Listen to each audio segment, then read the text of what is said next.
구해줘야 되겠어요. 카카, 원인은 지가 손대고 있는 분야가 아닙니다. 내가 듣고 싶은 말은 하나요. 원리를 확보하겠다는 것뿐이야.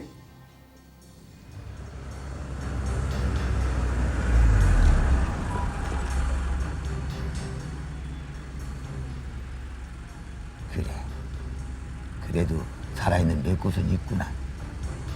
그래, 이게 대한민국이다. 전부 죽어빼면 어쩌노? 가자. 1차 오일 쇼크 이후 불과 5년 반 만에 또다시 불어닥친 2차 오일 쇼크는 비록 그 시점이 계절적으로 비수기였다 하더라도 그 충격파는 클 수밖에 없었습니다. 기름 한 방울 나오지 않는 한국은 또다시 계속되는 유가 인상 발표에 경악할 수밖에 없었습니다. 올해 GNP가 얼마야? 예, 1,472달러입니다. 작년에는 100억 불 수출을 성공하지 않았나? 그런데 그 모든 것이 무너지는 게 아닌가 싶으니까 잠이 안 와. 너무 심려 마십시오, 각하. 어떻게든 이 위기를 극복해야 돼. 내년에는 이 기름 사정이 더욱 악화될 테니까 말이야. 사실 정치적으로 보면 집권 공화당이나 박 정권에게 불리한 요소들만 겹치고 있었습니다. 오일 파동과 경기 침체, 그리고 지하 금융 악성화 등이 몰아닥쳐 신흥재벌로 세인의 이목을 끌었던 제세 산업이 도산하는가 하면 명분이야 어찌 됐건 세금 더 내라 해서 좋아할 국민이 없는데 부가가치세 신설로 집권당 인기는 갈수록 급락했습니다. 그러니 10대 국회를 뽑는 12.12 총선에서 결과가 좋을 리 만무했습니다. 투표함 뚜껑을 열자 결과는 야당인 신민당이 득표율에서 1.1%나 공화당을 앞질렀던 것입니다. 그러나 정계의 회오리 바람도 거셌지만 역시 충격은 계속되는 석유 파동이었습니다. 오페크에서 내년도 유가를 14.5%나 다시 인상한다고 방금 발표를 했습니다. 나를 잡아먹어. 나를 잡아먹어. 그 대륙국 개발은 어떻게 됐어요? 그게 그냥 뚫는다고 나오는 게 아닌 모양입니다. 아니 그 남들은 뚫으면 다 나오고 그래서 산유국이 되는데 구멍을 뭘 어찌 뚫길래 우리가만 안 나와요? 뭐 그렇게 쉬운 일은 아닌 것 같고 문제가 좀 있습니다.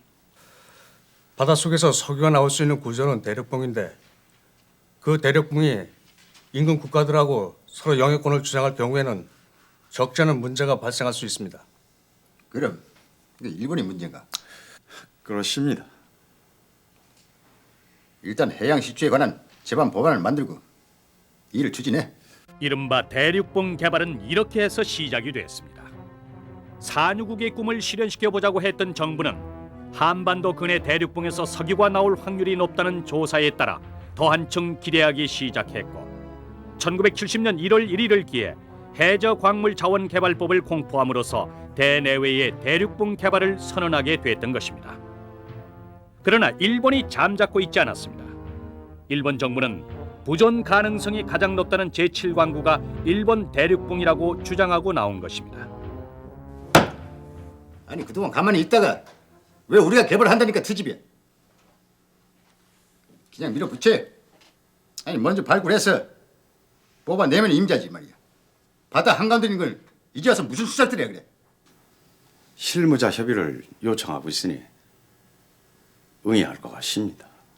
뭐 절대 양보하지 말고 원칙을 지켜서 우리도 이 유전을 가질 수 있도록 해보세요. 대륙봉 공동개발에 대한 한일 양측의 실무자 회담은 서둘러 진행됐습니다. 그러나 70년 11월 1차 회담에 이어 72년 9월 6차 회담을 거쳐 73년 7월에 가서야 겨우 협정안이 최종 확정됩니다. 그런데 문제가 생겼습니다.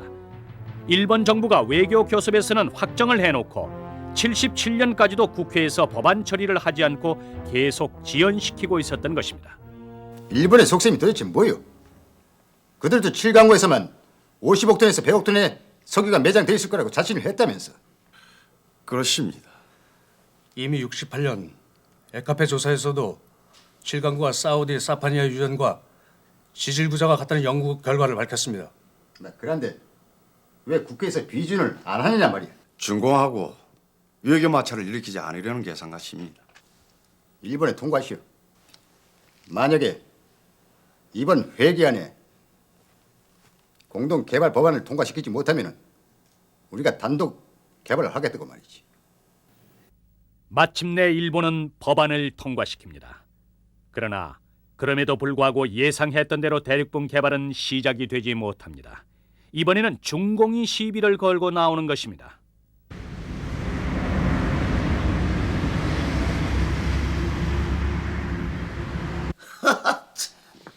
나는 한국 정부가 이 석유 개발할 수 있는 이 광고를 좀 알아봐달라 뭐 그하는 줄 알았습니다. 아 설마 이 대통령 비서관이라는 사람이 째째하고로 그저기 이 석유 몇 드럼 사달라 그하는 건 알겠지? 나 그래 생각했습니다. 참. 社長が原油の手に入れるときっと次のデジの決めて仕事にかかるはずです。 어이 다음 순서라. 石油開発を頼んでくるでしょう。 그 참 재밌는 추리다. 근데 이 마사키 사장님 아직까지는 내 개발까지 부탁받은 게 아니니까 막 그래 성급하게 생각하지 마시소.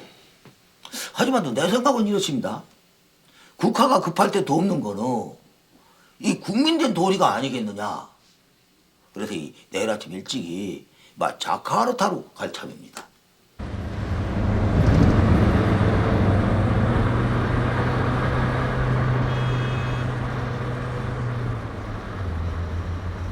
야, 석유를 못 주시겠다.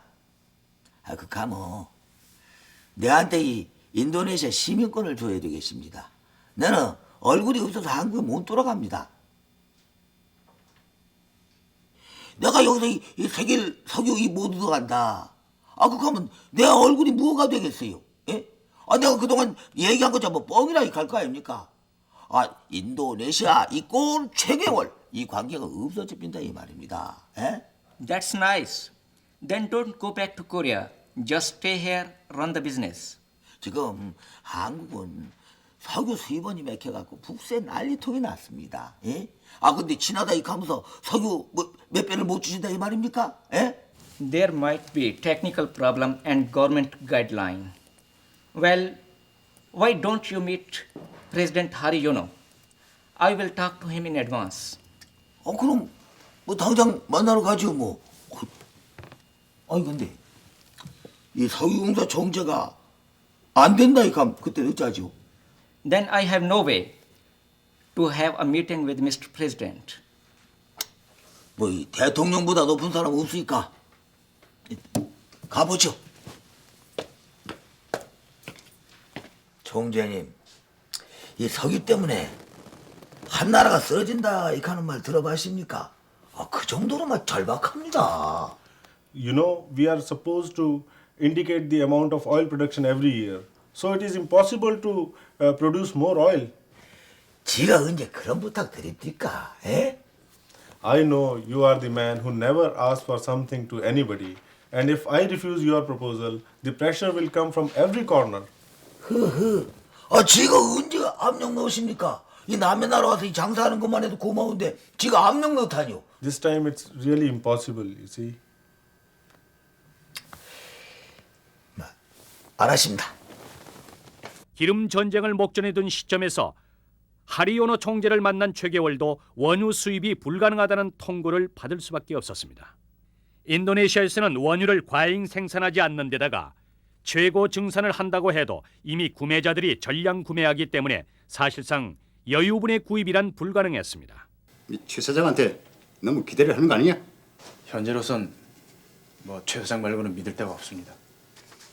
과거에 최 사장이 인도네시아에서 석유 개발을 할 수 있도록 그 스카라노 대통령이 직접 친필로 이거 재간 서류를 내가 본 적이 있는데 말이야. 그 정도 신임을 받고 있다면은 가능하다고 생각지 않아? 기대는 하고 있습니다만 유전을 직접 개발하는 거하고 원유를 구입하는 게 크게 다르지 않겠습니까? 다시 한번 연락을 해봐. 한마디로 숨가쁜 시간이었습니다. 당시 상황으로는 최계월이 원유를 수입하는 데 실패한다면 한국으로서는 1차 오일 쇼크 때보다도 더 극심한 파동을 겪을 수밖에 없었습니다.